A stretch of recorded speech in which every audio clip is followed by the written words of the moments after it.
Good evening. Last week we talked about outlining, and this week we're talking about scenes. A scene is a sequence of continuous action in your novel, movie, play, or opera. So what's the formula for a good scene? Well, unfortunately there's no formula to make a good scene because it depends on what part of the book you're in, what scene you're writing, what genre are you writing in, and the list goes on. So since there isn't a perfect formula for writing a scene, guess what we're gonna do?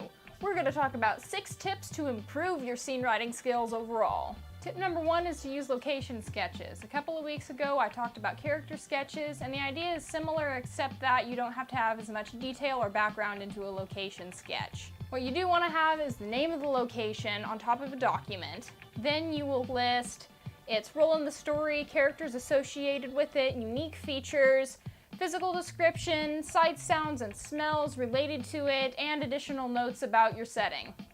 The reason these are important or helpful is because if you're a writer like me who struggles with writing descriptions into your scenes, location sketches will make it a lot easier to write physical descriptions. Because after you've info dumped all the adjectives onto a piece of paper, then you can pick out all of the ones that are most important and add them into your story. Tip number 2, make sure your scenes have relevance. The relevance in a scene comes from whether your character is being developed or whether the plot unfolds. Even if it's some of your best and most beautiful writing, if the scene doesn't have any relevance, it is going to bore the reader to death. Trust me. If you're a writer like me who is in the habit of writing scenes with no relevance, you'll be deleting a lot of stuff from your manuscript when it comes to the editing phase. So do yourself a favor and take a seat back and ask yourself, what is the relevance in the scene before you write it? And if you can't figure out a reason why it's important, delete it, or don't write it at all. Tip number 3 is to act first and think later. This is imperative in the first several scenes in your novel, and a lot of people really miss this, myself included. This one really hit me hard whenever I sent my first manuscript, Dallas 911, to a bunch of editors, and I didn't exactly get the answers I was looking for.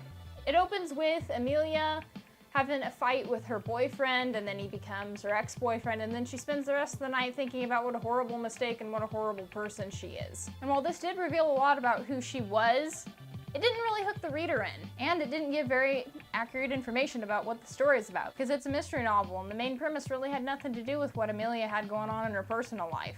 So I changed the opening, and now it opens with 2 guys meeting in an alleyway talking about dumping a dead body. Heavens! Tip number 4, zoom into the scene. While this one isn't necessary, it is helpful for people who are struggling to come up with a good beginning for their novel.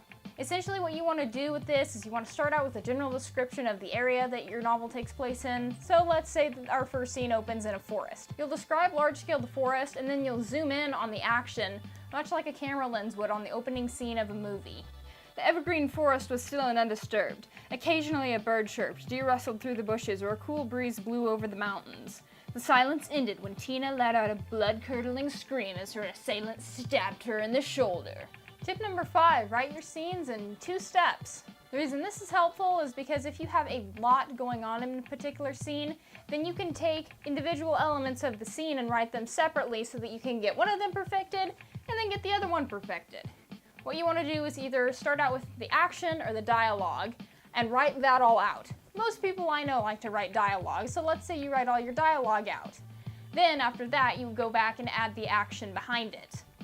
It makes for a funny readout when you read a scene that's all dialogue and one that's all action, but they make sense when you combine them together.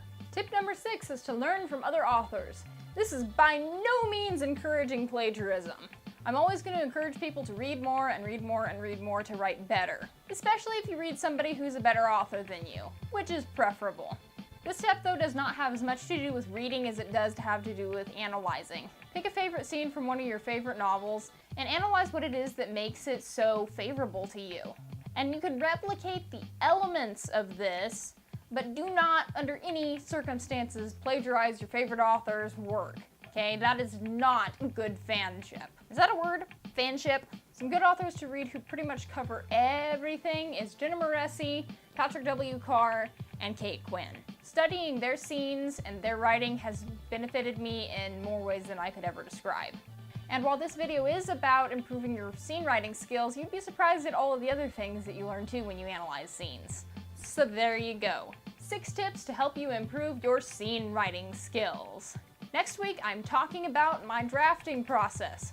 So be there if you want to learn how to optimize your drafting process. And trust me, you don't want to draft through as much as this, but you need to. And I'm not saying it because I'm a snot, I'm just saying it because I know I suck just as much or even worse than everybody else. But hey, take my advice on stuff. Links to my Instagram, my Facebook are in the description below. Be sure to follow me there. Give this video a thumbs up if you liked it, and don't forget to subscribe to my channel. I will see you guys next week. Bye!